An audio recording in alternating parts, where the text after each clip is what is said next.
Pois é, a lei Magnitsky ela não é brincadeira. Dessa vez, o Donald Trump pegou o ministro Alexandre de Moraes de jeito, a lei Magnitsky pegou ele de jeito e acabou de cair, né? Acabou de sair fora o sistema eletrônico do próprio escritório de advocacia do ministro Supremo Alexandre de Moraes. Eu imagino que nesse horário ele deve estar possesso, revoltado, mas essa pressão do Donald Trump aí. Vamos entender do que se trata, vamos ver o que foi que aconteceu em relação ao ministro Supremo Alexandre de Moraes. Já vou trazer para sua tela aqui, tem uma manifestação do Jeffrey Schickini sobre isso. A gente vai falar também, né, da possibilidade do Bolsonaro topar agora, não mais a anistia geral ampla e restrita, mas a redução das penas, de forma que ele topa ficar algum tempo em prisão domiciliar para não ser indicado para Papuda. No último editorial, a gente falou justamente sobre isso aí, sobre a questão do Papuda, tá? Vamos falar também sobre uma traição que deixou os petistas revoltados, né? O petista, o Jacques Wagner, que eu acho coerente alguns posicionamentos dele quando ele está contra o próprio PT, tá?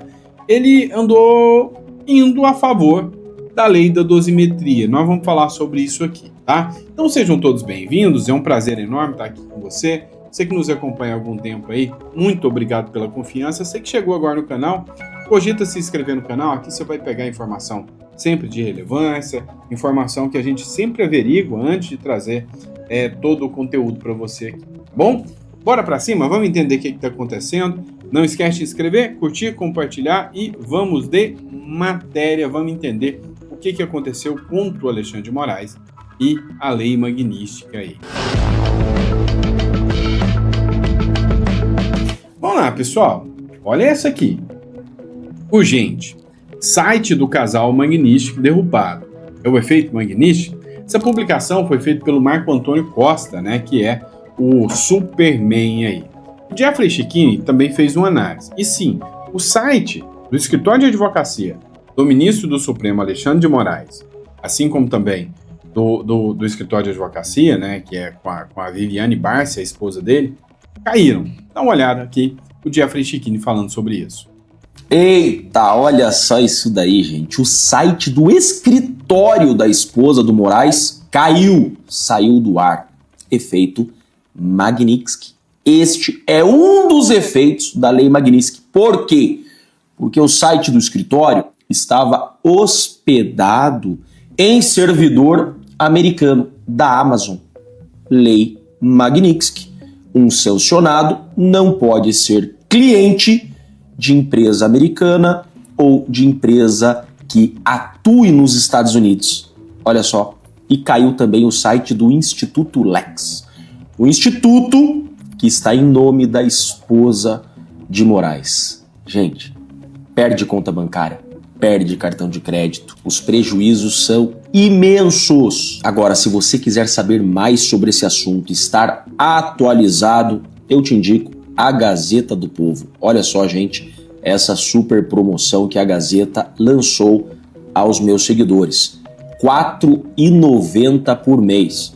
É imperdível. Gazeta do Povo tem o meu respeito, por isso que eu estou indicando, porque não recebe Pix do governo.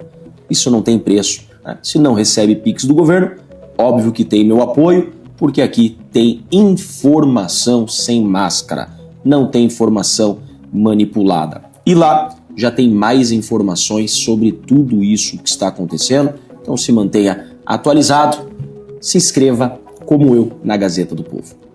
É isso aí, pessoal. Então, Gazeta do Povo sempre parceira nossa aqui do canal também. Vamos lá, vamos falar agora da questão da prisão do Bolsonaro, né? Aliados avaliam que o Bolsonaro toparia redução de penas com garantia de domiciliar. O que seria a possibilidade do Bolsonaro topar uma redução de pena, né? Segundo alguns aliados do Bolsonaro, ou seja, figuras próximas que ficam ali no entorno, né, são deputados, senadores, eles disseram que o Bolsonaro toparia, tá? Estaria de acordo com um projeto de redução das penas. Segundo eles, o Bolsonaro já sinalizou nesse sentido, mas o Bolsonaro sinalizou no sentido que, desde que houvesse a garantia da manutenção da prisão domiciliar, ou seja, o Bolsonaro ficaria em prisão domiciliar e em momento algum ele seria destinado para a Papuda. Bolsonaro está certo. Bolsonaro na Papuda é sentença de morte certa, na cidade de saúde que ele está. Tanto é que eu fiz um editorial para vocês, né, onde eu citei uma matéria lá do Paulo Capelli, onde ele dizia o seguinte: olha, o Bolsonaro não vai para a Papuda. O STF não vai ter coragem de mandar o Bolsonaro para a Papuda. Ele está doente. E se o Bolsonaro morre na Papuda por causa do STF, primeiro é que ele vira Marte. Segunda, que não se sabe a reação do povo, né? Esses aliados do Bolsonaro dizem que o ex-presidente está fragilizado e quer evitar ao máximo a ida para um regime fechado dentro do presídio. O Bolsonaro sabe que ele já não tem mais aquele tempo de vida graças a um presentinho que a esquerda deu para ele bem no bucho do Bolsonaro, né? Ou seja, são radicais. A orientação do PL ainda tem sido a de continuar buscando uma anistia ampla, geral e restrita, até porque o Bolsonaro é o plano A, mas cada vez fica mais difícil apostar numa pauta como essa. Tem um rapaz lá do Editorial Central, o Samuel Fernandes, né? Ele é analista de negócio, ele fez uma análise muito interessante. Então, para quem não conhece, eu recomendo aqui, inclusive, foi ele que está me ajudando, né, com essa questão de criar o aplicativo. O cara é muito, muito bom, né? E aí, para quem puder acompanhar, estou colocando um trecho aqui do vídeo dele aqui, lá no canal Editorial Central. Acompanha. Pessoal, todo mundo sabe que o maior sonho da esquerda é colocar Bolsonaro na mesma prateleira do Lula, ter aquele status ali de condenado.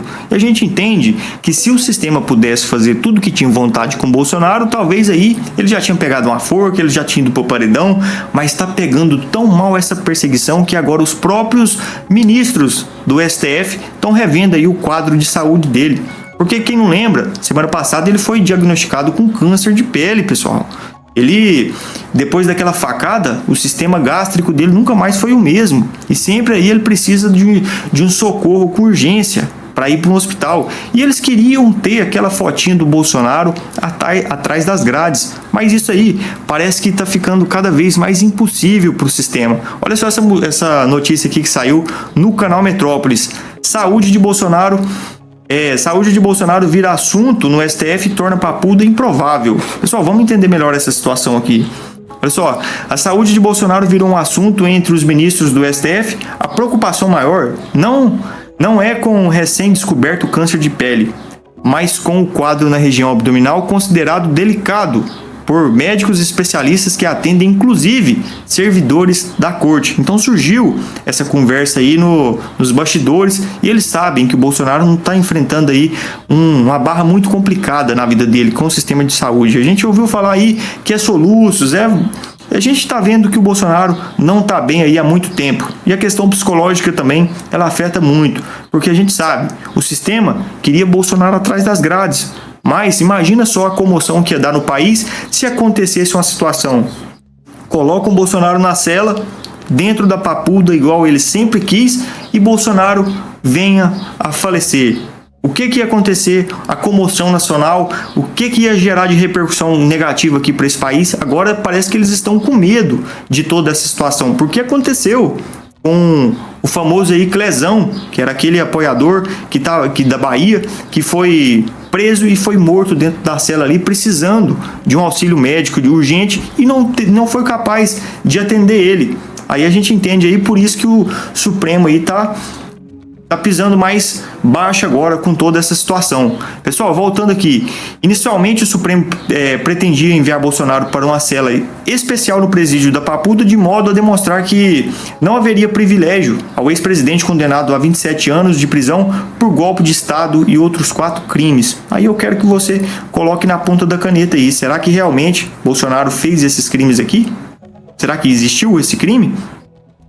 Pessoal, o local que o ex-presidente cumprirá a pena devido à condenação ainda será definido, apenas após a apreciação dos recursos e trânsito em julgado da ação penal sobre o golpe de Estado. Pessoal, então foi isso, foi essa notícia. A gente deu o nosso ponto de vista. Se você gostou, deixa o seu like, já comenta aí, ajuda o nosso canal a bater a nossa meta. Tamo junto, até o próximo vídeo. Pessoal, todo mundo sabe. Esse foi o Samuel Fernandes, tá? Pessoal, segue lá o editorial central para quem gostou do conteúdo. Mas a grande realidade que fica escancarada aqui é justamente isso, né? Ou seja, o Supremo Tribunal Federal entendeu que Bolsonaro morto, ele é mais perigoso do que ele neutralizado dentro de casa. E o Bolsonaro é ser humano. Ele não quer ir para a cadeia, mas também não quer se afastar da sua família. E agora, cá entre nós, se você é apoiador do Bolsonaro, querer que o Bolsonaro encare essa, peite o STF e vá para a cadeia para pagar de machão, cá entre nós, você não entendeu, foi nada da regra do jogo, né? Bolsonaro está fragilizado, Bolsonaro não está bem de saúde, Bolsonaro sabe que são os últimos dias de vida dele, se depender do sistema vai ser preso ou vai ser do lado da família. Eu, no lugar do Bolsonaro, se eu fosse vítima de tudo isso, eu duvido que eu ia agir diferente e sim, provavelmente vai sair um acordo aqui. Isso aí é inevitável acreditar nisso. Bom? Pessoal, vamos falar disso aqui. O pessoal da esquerda está detonando o Jacques Wagner, chamando ele de traidor, o grande traidor do PT. Por quê? Porque ele divergiu do restante do PT e disse que apoia sim reduzir as penas do 8 de janeiro para mandar todo mundo para casa. Ele não apoia a anistia, mas ele apoia a dosimetria. Já é uma diferença, porque o PT quer paredão para quem foi no 8 de janeiro e para o próprio Bolsonaro. Dá uma olhada na fala dele e você me diz se foi coerente, se não foi coerente, aí você me dá a sua opinião. Olha, não se trata aqui de ceder ou não ceder, se trata aqui de achar razoável ou não. Eu sempre disse que eu acho razoável, porque, repare, é o Código Penal. No Código Penal está estabelecida a pena para cada crime. E tem um crime para golpe de Estado, tem um crime para afronta à democracia, tem um crime para balbúrdia, tumulto, como foi feito lá no 8 de janeiro. Eu acho que o Congresso pode se debruçar sobre ele e dizer, olha, eu acho que está de menos ou está de mais, vou aumentar ou vou reduzir. Eu não vejo nenhuma afronta. A discussão que vai ter é se esta mudança, que está na Câmara dos Deputados para ser apresentado o relatório pelo deputado Paulinho da Força, se essa mudança vale ou não vale para quem está lá. Eu quero dizer que quando a gente estava discutindo e resistindo àquela volúpia da anistia que o pessoal, os fanáticos do ex-presidente defendiam, essa foi uma medida de resistência.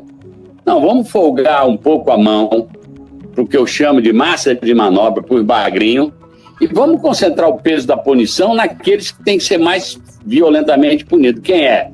Quem pensou em matar presidente, vice-presidente, presidente do TSE? Quem pensou em derrubar uma eleição legítima, como foi a do presidente Lula e do vice-Alckmin? Quem fez aquela baderna? Quem financiou a baderna, a bagunça? Não é para a gente brincar. Não é pouca coisa, gente. Depredaram o Palácio do Planalto, depredaram o Congresso Nacional, rasgaram tapeçarias e quadros lá de um valor imenso, que foi presente de outras nações para a gente, como aquele exemplo que ficou mais clássico do relógio. Aí, não, tudo bem? Eu acho que não, tudo bem. É óbvio que quem foi lá quebrar, para mim, a maioria são, desculpe o termo, mas são os bobos da corte. Que alguém pagou uma diária, pagou hotel, botou um, vamos lá, defender o nosso presidente. Essa moçada ficou na arquibancada. Não foi com os caras lá embaixo quebrar. E depois ainda teve um que disse, não, quem quebrou tem que ser punido. Quem não quebrou, não. Eu disse, epa, cara pálida, você estimula todo mundo a ir quebrar. Os caras vão lá e quebram. Aí você diz que eles é que tem que pagar? Não. Eles têm que pagar também. Vem cá, você entendeu que ele acabou de dizer aqui que algumas pessoas foram só levadas aí, não tinha interesse em fazer nada, não tinha o dolo, e que mesmo assim tem que pagar, tem que ser condenadas? Eu ainda falo, não é? Para mim não é anistia, é anulação total desses processos que são uma cinte com todos os direitos humanos, é uma cinte total, né, com o Estado Democrático de Direito. Por falar em assinte, vamos acompanhar essa matéria aqui. China amplia repressão ao cristianismo e veta evangelização juvenil. Olha isso.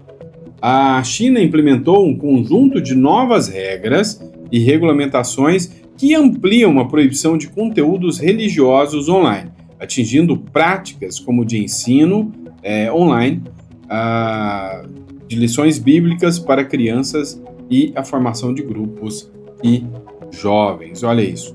De acordo com a revista de direitos religiosos Bitwinter, os artigos divulgados pela Administração Nacional de Assuntos Religiosos da China na última segunda-feira representam um endurecimento significativo em relação ao controle e da prática religiosa no ambiente digital. Se tem uma coisa que a gente sabe que o comunista não gosta, é de religião, né? A religião faz as pessoas pensarem, fazem as pessoas serem mais livres, fazem as pessoas terem princípios. Isso aí não agrada a turma do sistema. Vamos lá, pessoal. Moraes libera redes de Carla Zambelli e impõe multa em caso de post de ódio. Tá? Dá uma olhada nisso aí. Seria a pressão magnífica, o efeito magnífico já?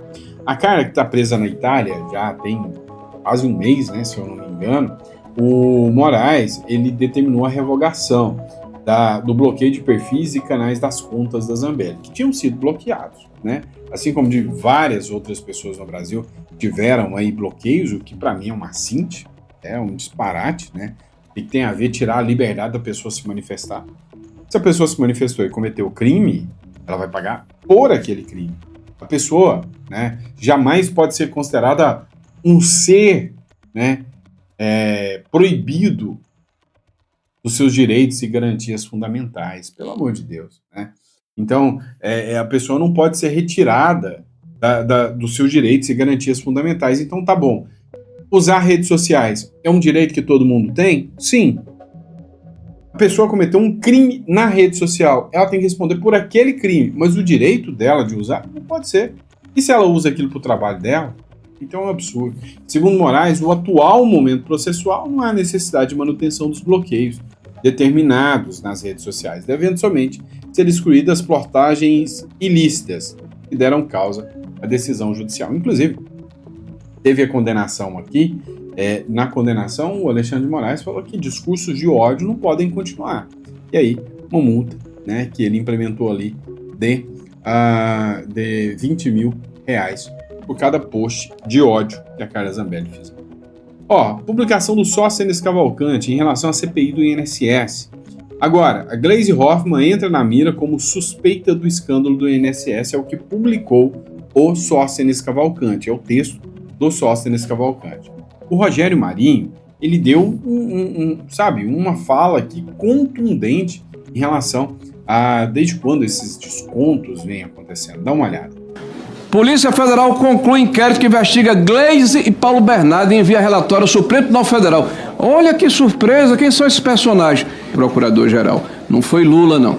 Lula estava dormindo em berço esplêndido. E só para lembrar aos desavisados, que não sabem que existia fraude do INSS, 1991, mas vamos para cá, 2009 e 2010.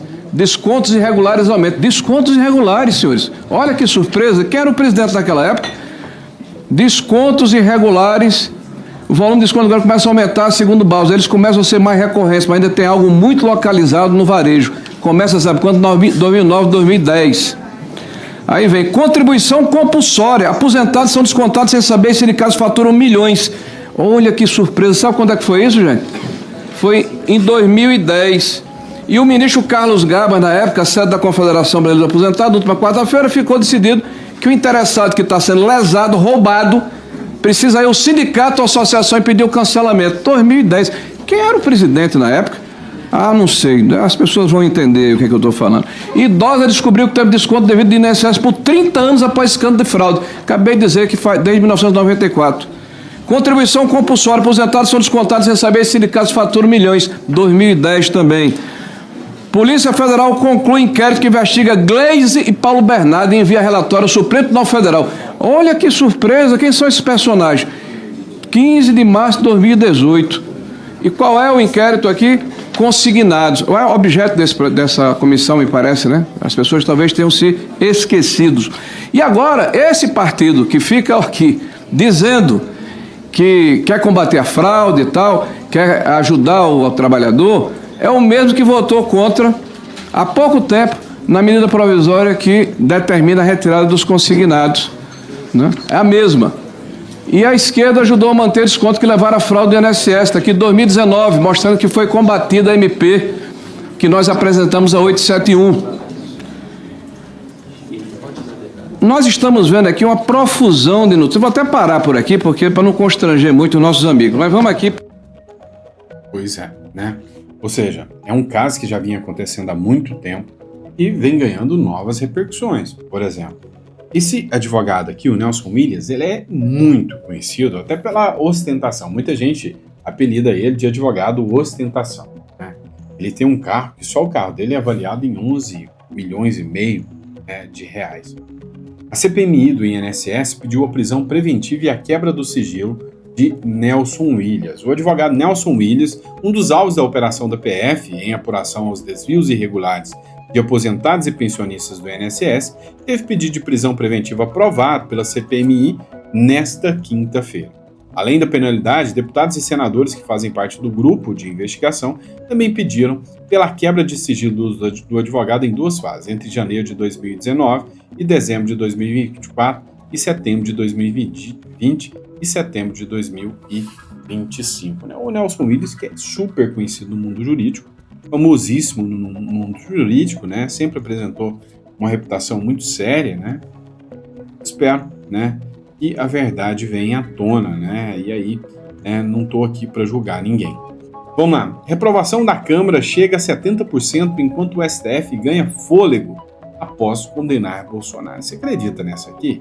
E a reputação do STF está melhorando, está ficando melhor a reputação do STF, enquanto a da Câmara está caindo porque condenou o Bolsonaro. A mais recente pesquisa Pulso Brasil, alguém já ouviu falar em Pulso Brasil? Eu não conheço, nunca vi. PESP, né? Divulgada nesta quinta-feira, revela um cenário de desgaste acentuado do Congresso Nacional frente à opinião pública, enquanto o Supremo Tribunal Federal registra uma recuperação de imagem após o julgamento do ex-presidente Jair Bolsonaro e de aliados pela tentativa do golpe de Estado.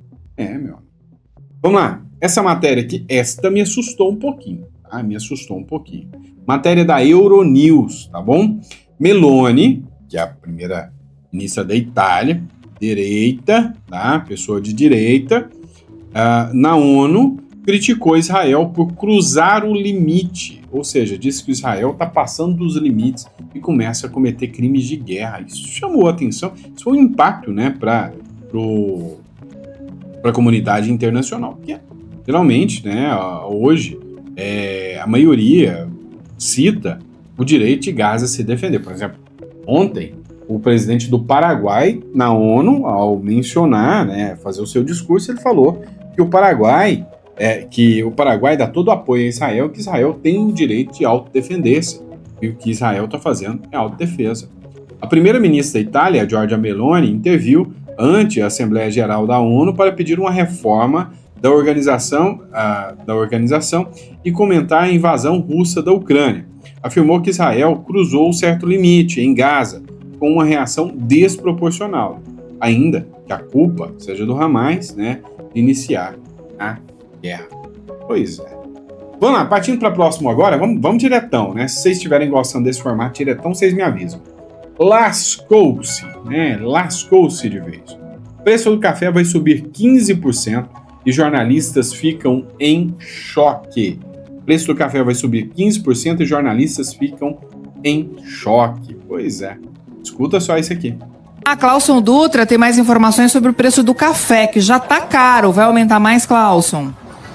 Vai, Débora. Os cafés tradicional e extra forte podem chegar a custar até R$40 nas próximas semanas, após um reajuste de 10% a 15% anunciado pela Associação Brasileira da Indústria de Café. Atualmente, os preços de cafés de 500 gramas variam entre R$33 e R$35 nos supermercados, dependendo da marca. Com o aumento, o valor pode subir até R$5 por pacote, dependendo do ponto de venda e do percentual de aumento aplicado. O reajuste ocorre após 2 meses consecutivos de queda nos preços, apesar da inflação do café medida pelo IBGE ser de quase 40% no acumulado do ano. 40% de aumento do café. Caramba, né? Caramba. Vamos lá, pessoal. Essa aqui tá dando o que falar. Bolsonaro fecha apoio a Tarcísio para a eleição presidencial. Acordo foi fechado com líderes do União Brasil e PP. A única dúvida é quando o anúncio será feito. Isto aqui, segundo o Flávio Bolsonaro, é fake news. Isso, meu amigo, é uma bela de uma mentira, né? Olha só, Bolsonaro fecha apoio a Tarcísio para a eleição. Isto é uma fake news. O Flávio Bolsonaro escreveu o seguinte: acabei de sair da casa do presidente Bolsonaro e a matéria ao lado, obviamente, é mentirosa. Aviso aos navegantes de que Tarcísio, além de amigo, é uma pessoa preparadíssima, competente e não precisa ficar provando nada a ninguém toda hora, em especial sobre sua lealdade ao Bolsonaro. Não conseguirão separá-lo de Bolsonaro e tenho uma convicção de que estaremos juntos em 2026, para desespero da extrema-esquerda, que deve morrer de inveja de não ter um Tarcísio em seus quadros. Estamos juntos, Tarcisão. Cara, o que a gente precisa falar sobre isso aqui? 2 pontos. Primeiro, que o Tarcísio, né, já deu um recado de que ele pretende, né, ficar como candidato ao governo, tá? Ao governo. E provavelmente ele não vai querer arriscar, né, para a presidência da República. Inclusive ele vai ter um encontro na segunda-feira com o Bolsonaro, é o que dizem os aliados, matéria do Metrópolis. Que eu não acredito muito, tá? Eu não acredito muito, não. Acho que o Tarcísio não vai jogar os pontos ainda, não, tá? Eu duvido muito. Agora, que esta publicação do Flávio Bolsonaro foi um cutucão no Eduardo Bolsonaro, foi. Tá? Foi uma rusguinha entre irmãos. Hoje eu vi um vídeo da Sadi. A Andréa Sadi falou o seguinte: olha, presta atenção. O Bolsonaro vai topar fechar o acordo com o STF, sim, para que ele fique em prisão domiciliar. E aí, ele aceita a redução das penas, aceita a dosimetria e reduz as penas, separando assim cada crime, ele vai reduzir bastante, e que ele cumpra a prisão de forma domiciliar. Foi um vídeo da Sadi. E li uma matéria aqui para vocês também sobre isso. Com base nisso, há a possibilidade do Bolsonaro dar apoio ao Tarcísio de Freitas, que já declarou apoio ao Tarcísio de Freitas, né, segundo matérias. O Flávio Bolsonaro disse que é fake news aqui ainda. Mas isso, Tarcísio, a gente vai estar junto em 2026 para desespero da extrema esquerda. O Eduardo Bolsonaro falou que será candidato. Então, de certa forma, mostra que o Flávio Bolsonaro está tentando apagar ali o fogo da fala do Eduardo Bolsonaro e estão tentando convencer, tirar o Eduardo dessa ideia. Cara, tem o seguinte: se o Eduardo Bolsonaro mantém a sua candidatura, a esquerda pode segurar, e todo mundo sabe que o Eduardo Bolsonaro vai ficar inelegível, segurar até ano que vem, minando, de certa forma, o Tarcísio e tudo, para depois deixar o Eduardo Bolsonaro inelegível e deixar a direita sem uma opção, não fez campanha, não teve alinhamento com o Bolsonaro, rachou. Então, tem que pensar muito bem agora qual vai ser a estratégia. E, cara, cá entre nós, vendo a estratégia do jeito que tá, eu ainda acho que vai ser o Tarcísio, tá? Sem Tarcísio, o Geraldo Alckmin seria eleito governador de São Paulo. As eleições de 2026 estão se aproximando, aliados do presidente Lula já intensificam, né, a disputa para a candidatura do governo de São Paulo. E os potenciais candidatos seriam o Alckmin, o Márcio França ou o Fernando Haddad. Fernando Haddad, sem chance. Mas o Márcio França e o Geraldo Alckmin, eles pegariam tanto esses isentões, essa turma limpinha, quanto pegaria também, né, a turma da esquerda.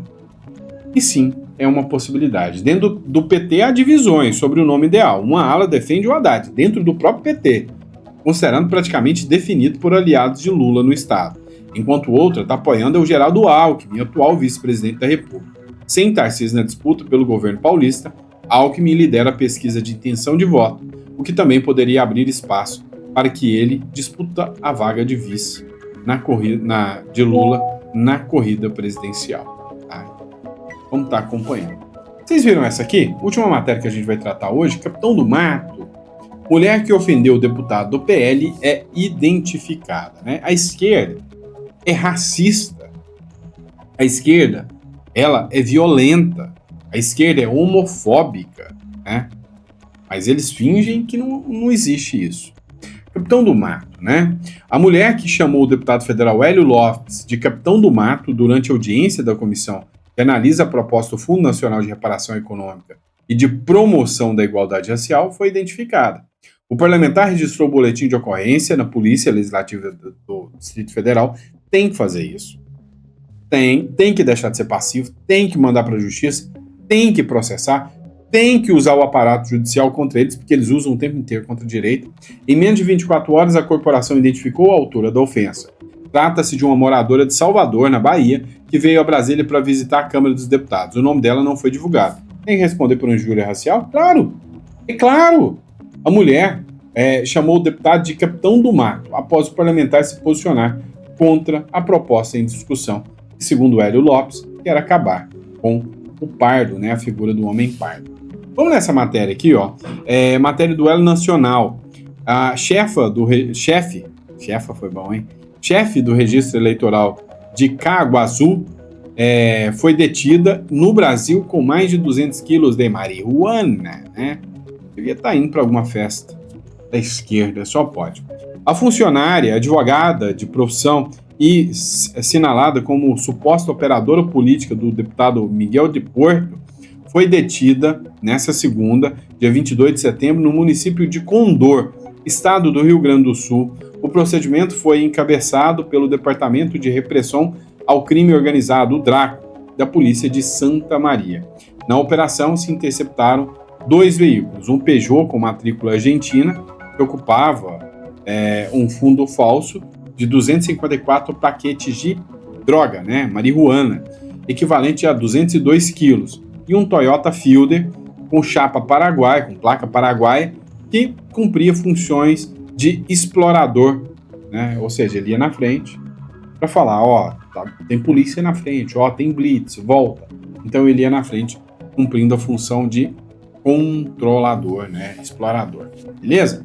É isso, pessoal. Espero que vocês tenham gostado do nosso editorial. Sempre um prazer e uma honra estar aqui com vocês. Pessoal, você que busca uma segunda residência, né, uma garantia para ter uma conta em dólares, fugir da jurisdição brasileira, na descrição ou no número aqui você vai falar com uma das nossas especialistas aí. Tá bom? Grande abraço, fica com Deus e até o próximo editorial.